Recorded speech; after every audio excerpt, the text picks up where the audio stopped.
문재인 대통령의 18일 화상회의 형식으로 열리는 세계보건총회에서 기조연설을 통해 한국 방역 경험 공유에 나섰다. 우리나라 대통령이 현직 신분으로 연설에 나서는 것은 처음이다. 문 대통령은 연설에서 연대 협력 나눔을 기반으로 하는 모두를 위한 자유라는 화두를 제시하며 신종 코로나 바이러스 감염증 싸움에서 이겨내고 있는 한국의 노하우를 전수했다. 지난 4월 테워드로스 아드하놈 거브라여수스 세계보건기구 사무총장은 문 대통령과의 통화에서 WHA에서 아시아 대표로 기조 발언을 해줄 것을 제안했고 문 대통령의 수락으로 기조연설이 성사됐다. WHA는 세계보건기구의 최고 의결기관으로 WHO 회원국의 각국 대표가 참여해 건강보건 관련 주제를 논의한다. 코로나19 여파로 WHA도 사상 최초 화상회의 방식으로 열렸다.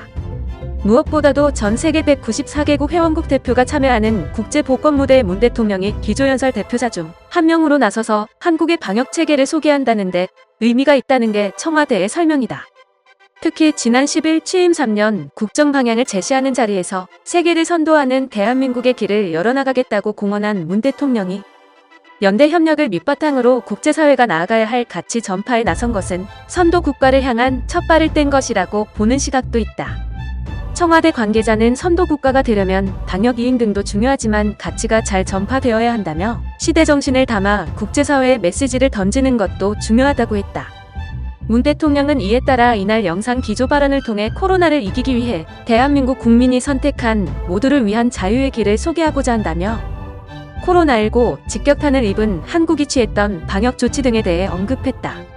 자발적 마스크 착용을 통한 사회적 거리두기, 의료인들의 자원봉사, 엄격한 방역 절차 속 치러진 국회의원 선거, 진단키트 등 국제사회 방역물품 지원 등을 언급하며 높은 시민의식으로 모두를 위한 자유의 정신을 실천하며 방역의 주체가 되어준 국민들 덕분에 개방성, 투명성, 민주성의 3대 원칙이 힘을 발휘할 수 있었다고 했다. 이어 코로나는 인류 공동의 가치인 자유의 정신까지 위협하지만 자유의 정신에 기반한 연대와 협력이야말로 코로나와의 전쟁에서 승리할 수 있는 가장 강력한 무기라고 강조했다. 특히 이번 연설에서 부각됐던 것은 나눔이다. 문 대통령은 보건 취약국가 인도적 지원 확대, 백신 및 치료제 개발 국제사회협력 등을 제안하며 자칫 고립주의로 가는 국제사회를 향한 경각심을 불러일으켰다.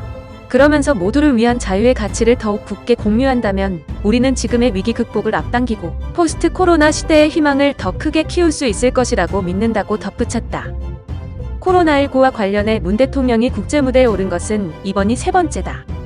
지난 3월 26일 주요 20개국 특별화상 정상회의에 참여했고 지난달 14일에는 아세안 플러스 3 특별화상 정상회의에서 국제 공조 방안에 대해 논의했다. 두 차례의 국제 무대에서도 문 대통령은 연대와 협력을 주제로 국제사회 설득에 나섰다. G20 특별화상 정상회의에서 문 대통령은 코로나19로 글로벌 금융위기로 번지는 최악의 상황을 피하기 위해 기업인 간 필수적인 경제교류는 보장돼야 한다고 역설했다. 아세안 플러스 3 특별화상 정상회의에서는 정부의 방역 조치 및 경제, 안정화 정책들을 소개하고 아세안 플러스 3의 연대 강화와 정책 공조를 위해 코로나19 대응 기금 조성, 한 아세안 보건장관 대화 신설, 기업인 의료인 필수 인력 이동 허용 등 세 가지를 제안했다.